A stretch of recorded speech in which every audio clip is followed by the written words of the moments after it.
Hello friends, बड' news YouTube चेनेलनि गोदान रादाबाव बयखौबो बरायबाय। नोंथांमोननि सेराव लानानै फैदों गुसुं समनि गेजेरावनो गोबां गोनांथार रादाब। आसा खालामो नोंथांमोना रादाबखौ जोबजासे नायगोन। गिबि रादाबाव दङ IPL नि खौरां। धनीनि दैदेननायाव ब्रैथि खेबनि थाखाय IPL आव देरहानो हादों चेन्नाइ सुपार किंस हानजाया।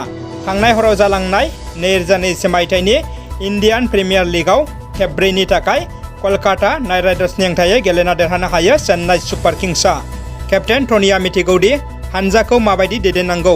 भारतारि क्रिकेट हानजाखौ वर्ल्ड कापनि बिदै मोनलोंहोनायनि उनाव IPL नि हानजा चेन्नाइ सुपार किंसखौबो खेबब्रै देरहाहोना गोजोननाय लाहोदों केप्टेन महेन्द्र सिंह धनीनि दैदेननायाव। MP हिराचरनियानि GSP दोलोनि BTR नि सासेल' MCLA देरहासार जाना EM बिबान मोननाय घनश्याम दास बिथाङा GSP दोलोखौ नागारना गुबुन दोलोआव हाबगोननि ससियेल मिडियायाव बिरबायनाय खौरांनि सियाव EM बिथाङा खुगा बेखेवदों। बिथाङा रोखायै बुंदों दि आं गण सुरक्षा पार्टीखौ नागारना गुबुन राजखान्थि दोलोआव हाबा होननानै बिथाङा रोखायै बुंथिदों। बिमा दुर्गा देवीनि बिदाय फोरबोआव गसाइगावआव बिमा दुर्गानि मुसुखा फोजावनायखौ लानानै दुंहाव थासारि सोमजिदों। हिन्दु रायजो राजाफ्रा गसाइगावनि SDPO खौ बोख्लायनांगौनि गोख्रों दाबि दैखांदों। थांनाय बिमा दुर्गा देवीनि मुसुखा फोजावनाय सानाव गसाइगाव पुलिस थानानि SDPOआ आथिङाव जुथा गाननानै बिमा दुर्गा देवीनि मुसुखाखौ दिखोनानै फोजावहरनायखौ लानानै दुंहाव थासारिया सोमजियो।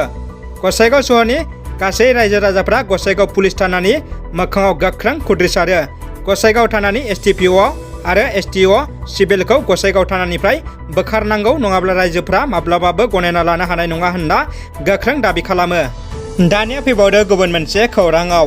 आसामनि उफ्रा बिसायख'थियाव गसाइगाव बियाबाव उदां बिजाथि गसंनाय अर्किलिउस बसुमतारी आरो तामुलपुर बियाबनि बिजाथिलाइ गथायनाय सन्दीप बसुमतारी आरो देबेन बर' बिथांमोना UPPL दोलोनि खावलायनायाव बिजाथिलाइखौ बोखांनानै लाबाय होनना खौरां बिजोङाव फोसावदों। बे बाथ्रानि सायाव BTR नि चिफ प्रमद बर'आ बिथांमोननो गोजोननाय आरो गाहाम हामलायनाय साबायखर हरदों। गावनि गुबै न'आवनो देहा फालांगि खालामनाय समावनो हमजायो सासे आइजोआ।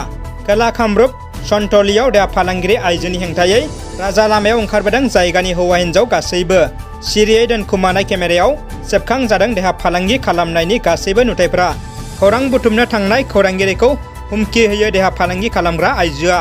खोला कामरुपनि सन्थलियाव सानफ्रामबो हराव सोमोनांथाव देहा फालांगि जायो। मख'नो गोनांदि जायगानि सुबुंफ्रा देहा फालांगि खालामनायखौ होबथानो थांब्ला जिनाहारि खालामनायनि गसर होनायनि हुमखि होबोदों होननानै आइजोनि सायाव अजद दैखांदों।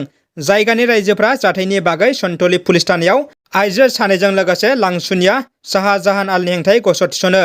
तामुलपुर बियाबनि बारग' MLA आरो BPF नि बारग' गाहाय नेहाथारि इमानुएल मुचाहारीआ BJP दोलोनिफ्राय रिजाइन होबाय।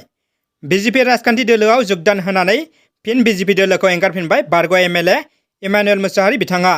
आसाम रायजो BJP नि आफादगिरि भबेश कलितानो दोलोनिफ्राय ओंखारनाय रिजाइन लेटारखौ हरबाय। तामुलपुर बियाबनि उफ्रा बिसायख'थियाव BJP दोलोआ लोगो दोलो UPPL नो हगारनायनि उनावबो इमानुएल मुचाहारी बिथाङा बिजाथि गसंनायाव गोबां बेले-बेजे सोमजिदोंमोन। दिनै इमानुएल मुचाहारी बिथाङा जोबथा थिरांथाखौ लाबाय। दानिया फैदो जोबथा खौराङाव। क'क्राझार जिल्ला दुलाराय बर' फरायसा आफादनि 53थि बोसोरारि जथुम्माखौ फैगौ 8 आरो 9 जानुवारि 2022 खालाराव खुंनो थाखाय टिपकाय पर्बतजरा दख'रानि मावखुलियाव बानजाय आफाद दाफुंनाय जायो। रादाबा एसेनोसै लोगोफोर। रादाबखौ मोजां मोनबायब्ला अन्नानै लाइक, कमेन्ट, शेयार खालाम। लोगोसे उननि समाव गोदान रादाब मिथिनो थाखाय चेनेलखौ साबस्क्राइब खालामनो गुरै खावलायबाय। गोजोन्थों।